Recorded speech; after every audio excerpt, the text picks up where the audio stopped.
Too confusing anyway, doesn't it? Fold. Player 4 folds. Buccellato with a little pair here. Fold. And remember, with the deuces, he merely smooth called and looked for a big flop. Now, with the blinds up a little bit larger, he's going to raise the pot and figure, you know what, I've got a chance to win 3,000, but if I don't, I've got a good hand to see a flop with. So 2 players to the flop here. For King 10 on the flop. Check it. And a check from Waterman. Buccellato must bet here to define his hand.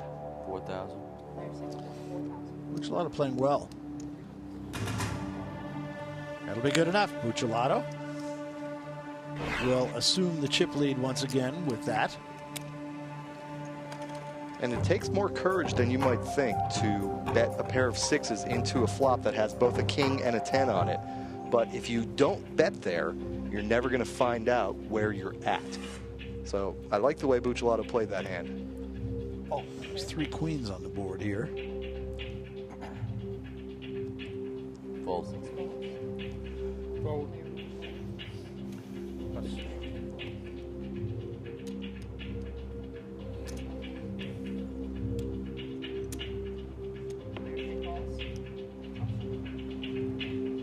Check.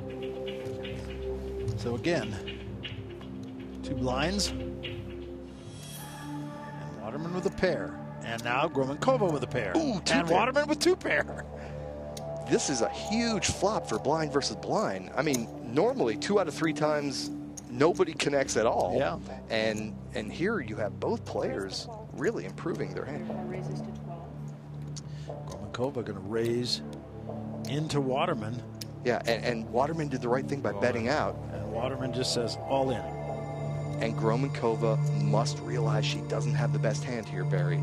Yes, she has a pair of jacks, but remember, this was blind versus blind in an unraised pot. It's very easy for him to have 2 pair here. Watch the clock. Throws it away. Good fold. Sure was.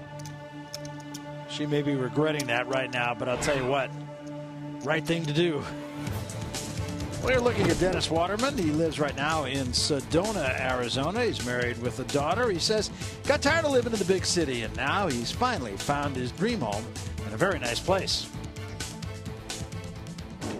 I live in Arizona, in northern Arizona, in Red Rock country, and I live in a postcard.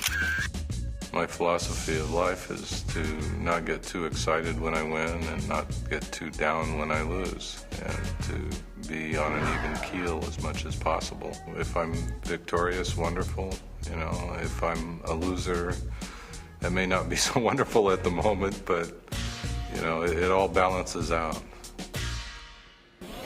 Barry, would it surprise you to learn that Dennis Waterman aspires to be a monk? It does not surprise me, actually. I know he's very much into Zen. His screen name is actually a Zen mantra. That's right. That's right. He's living in the right place in Sedona, Arizona. Very spiritual place. Well, how about Bell here? And he could get contested. I suspect he will. Buccellato bets 4,000. Read the pot? 15, sir.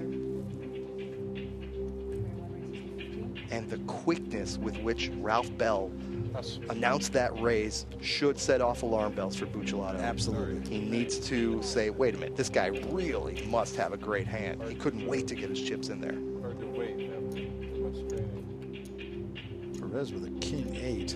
We'll throw it away wisely. Now let's see if Buccellato picked up the same What's thing the bet? that we did. 15 total. Yep. Very good point, I think, that you made there, though. A little quick, and alarms went off, even in our booth, which is probably, what, 100 yards away from where our players sit. We're coming back. Don't go away.